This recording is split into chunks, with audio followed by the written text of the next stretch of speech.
I'd like to start the explanation of the handout materials.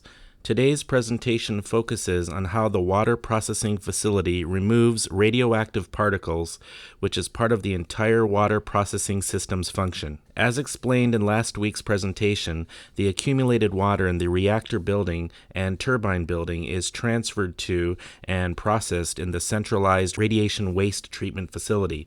After desalination, the treated water is reused to cool the reactor.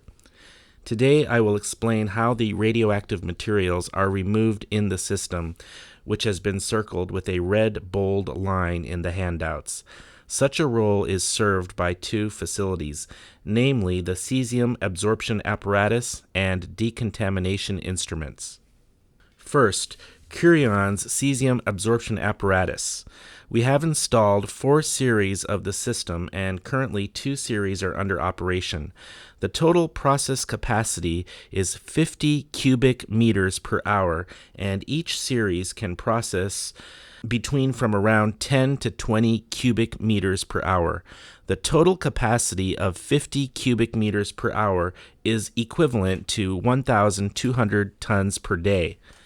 Taking a look at each series, the first portion of the cesium absorption tower is called the SMZ skid, which contains a float stone and removes oil and impurities such as technetium.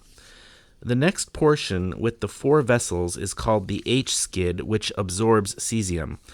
The last is the AGH skid, which removes the iodine. For reference, as more than 7 months have already passed, most of the iodine has already decayed, and currently iodine in the processed water has not been detected or is below the detection limit. Next is SARI, the second cesium absorption apparatus. It is also composed of vessels and absorbs cesium. It has 2 series, with each having a 25 cubic meter per hour capacity, which in total are equivalent to the capacity of Curion's system. Being the same as Curion's system, SARI has 2 vessels in line which removes oil and impurities. Next, 4 vessels out of 5 absorb cesium.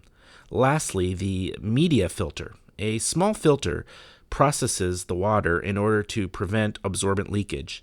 Different from Curion, SARI has less dynamic parts, namely pumps. Hence, at the moment, we feel that SARI is superior to Curion in terms of operational reliability. Regarding the mechanism of the absorption apparatus, the adsorption tower, called the vessel, contains zeolite. As the picture and chemical formula are shown in the material, zeolite is something like a floating stone and has a structure which allows for the passage of water. Its basic structure is such that a portion of the silicon ion from the oxidized ion is replaced with the aluminum ion. As the silicon ion is a quadrivalent atom and the aluminum ion is a triad atom, the replaced structure lacks 1 electron. This is compensated with a metal ion such as a sodium ion or a cesium ion, so that the structure maintains electrical neutralization, which results in the absorption of cesium. This absorption mechanism has a track record in the 3 Mile Island incident in the U.S., and our system is an improved version. This absorption vessel contains zeolite inside, which absorbs cesium so that the apparatus itself is radioactive waste. Accordingly, the apparatus has to be properly stored while its surface radiation level is under close surveillance. We plan to store the apparatus, which itself is the shielded iron container with a 178 millimeter thickness, in the square-shaped concrete-made box called box culvert. The construction of such storage places is currently in progress, and apparatus has been stored there as the construction is completed. Regarding the inside of the apparatus, water is removed prior to storage, as water may produce hydrogen and oxygen due to radiation decomposition. Another facility is the decontamination instruments. It utilizes a different principle from Curion or SARI, which removes radioactive materials using zeolite. It uses chemicals to coagulate radioactive materials dissolved in water. Page 6 describes the entire system. While the material describes the system with 2 layers, each layer essentially has the same function. First, the water processed by Curion's cesium absorption apparatus goes through an oil removal process. Afterwards, the chemicals are injected into the water in the primary reaction vessels. The chemical reaction between the chemicals and cesium is enhanced in the high-speed coagulation settling facility, multi-flow, and the resulting product is stored in the settling vessel shown on the right. The chemicals are added again to the clear supernatant water for further coagulation. After those treatments, the treated water is transferred to the SPTB tank shown on the right. The red line indicates the exhaust system using a fan in order to prevent a high concentration of hydrogen and oxygen inside the tanks, which may be produced due to radiation decomposition in the liquid treatment.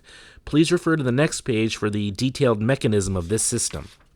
While we are not allowed to disclose detailed information regarding the chemicals, the coagulation settling method utilized Areva and Veolia's water treatment technology, know-how, and chemicals.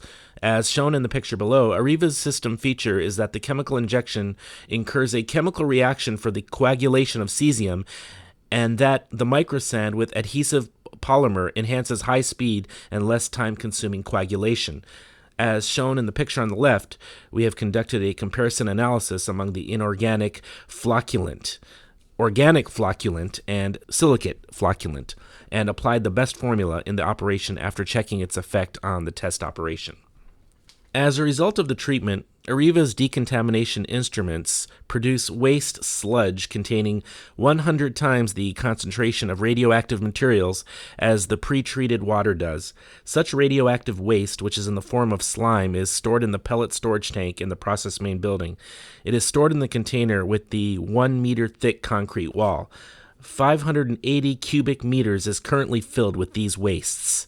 As the amount of waste sludge is expected to increase, additional storages with a 25 millimeter thick iron tank is under installation in the outside underground for future storage. We plan to secure proper storage by putting highly concentrated water and sludge underground. Here I would like to go over the track record of the installation of the water treatment system. After the earthquake on March 11th, a large amount of seawater flooded the turbine buildings and reactor buildings. Afterwards, on March 24th, 3 workers laying cables inside the contaminated water in the basement and first floor of the Unit 3 turbine building were exposed to more than 170 millisieverts. This incident revealed that there was extremely highly contaminated water inside the facilities that urged the necessity for countermeasure planning. In early April, Areva proposed the use of decontamination instruments, and Curion's proposal was received in the middle of April. In early May, Toshiba also made a proposal. These proposals serve to maintain the diversity of the systems, and we have decided to install Curion and Toshiba's cesium absorption apparatus and Areva's decontamination instruments. On April 30th, we made a final decision regarding the water treatment system, including water desalination, and the construction has been in progress. We started trial operations from June 14th and started official operations from June 17th. On the other hand, regarding Toshiba's SARI, as it took a little time for designing and manufacturing, the installation work started from July 26th, and trial operations started from August 16th, with official operations starting from August 18th. While we started operation of the water treatment system from mid-June, a variety of troubles has occurred. The major troubles are listed in the handouts. In Curion, there was leaking at the connection of the piping and the rupture disc. In Areva, the whole water treatment system was shut down due to the signal of intermittent operations. Also, chemical leakage at the chemical injecting line happened several times. We now believe that we have overcome these troubles and have achieved stable operations. It was achieved over half a year after we recognized the necessity of the water treatment facility after the earthquake in March. Next, I will address the track record of the water treatment. First, we expect that the system is capable of reducing the dose value of high-level radioactive water from 10 to the 6th power becquerels per cubic meter to 10 to the 0th power becquerels per cubic meter or 10 to the first power becquerels per cubic meter. Expressing the decontamination in factors, this is equivalent to 1/500,000th to 1/1,000,000th. We think the record of the decontamination system is better than expected, as shown in the graph. The left side shows the two cases using both the first cesium absorption apparatus and the decontamination instrument and the individual operation of the cesium adsorption apparatus. The right side shows the second cesium adsorption apparatus. Regarding the water processing, the rated daily processing volume is 1,200 cubic meters, which is equivalent to 50 cubic meters per hour. From the operations, we know that the system is capable of processing 1,692 cubic meters a day, which is equivalent to 71 cubic meters per hour. While we had 120,000 cubic meters of contaminated water in late June, it has currently been reduced to 94,000 cubic meters in total, which consists of 77,000 cubic meters and 17,000 cubic meters in the centralized radioactive waste treatment facility. From here on out, in order to prevent the potential leakage of underground water into the building, we plan to utilize the water treatment facility in such a way as to keep the water level of the turbine building at OP 3 meters. The next slide also deals with the water processing record. The graph shows the daily processed volume and the total volume. You can see that the water processing has been in operation at almost full capacity since late August. As a result, we have been able to achieve the targeted water level of OP 3 meters. 140,000 cubic meters of highly concentrated contaminated water has been processed in total. In addition, the processed water is stored inside the power station and reused as the water to be injected into the reactor. Regarding the current status of water processing and future policy, we recognize that we have achieved stable operations of the water treatment system and successfully maintained the water level at OP 3 meters. Therefore, we believe that we will be able to continue with stable reactor cooling and that we succeeded in greatly reducing the risk of discharging highly concentrated contaminated water into the environment compared to the situation in May. As shown in the graph on the bottom of page 16, the water level of each building has been within the expected and planned range. Regarding the countermeasures and future plans, we recognize that there are potential issues of corrosion and hydrogen gas. To minimize the risk of radioactive particle leakage, we need to prevent corrosion by further improving the system. We plan to continuously use Kurion-Sari and Arriva's system in the future as we aim to establish a full-scale water treatment facility as a midterm target. Therefore, we will maintain and manage the system by properly conducting repair work. In addition, as hydrogen gas generated by radioactivity increases the risk of explosion, we will continue to pay sufficient attention to hydrogen gas. Finally, although we have reduced the dose level of treated water to 10 to the 0th power becquerels per cubic centimeters, we are considering a new treatment system to achieve further reduction.